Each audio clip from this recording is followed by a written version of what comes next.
জামাতের একটা চাল দিতে পারে। জামাতের কে ভাই? অ্যাকচুয়ালি আমি জানি না।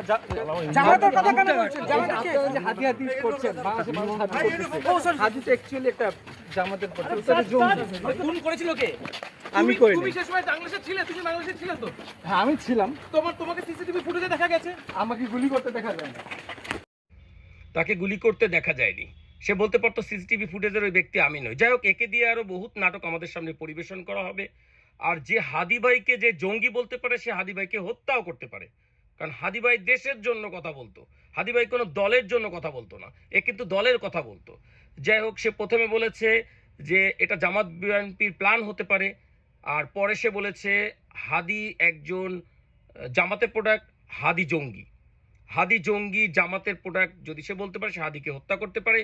আর আমরা ভালো করে জানি কারা জামাত জঙ্গি তকমা দিয়ে মানুষ হত্যা করতো, কোন গভর্নমেন্ট এটা করতো, আমরা ভালো করে বুঝতে পারতেছি। অতএব ভবিষ্যতে এর মুখ থেকে আর অনেক কিছুই শুনবো, অপেক্ষায় থাকি।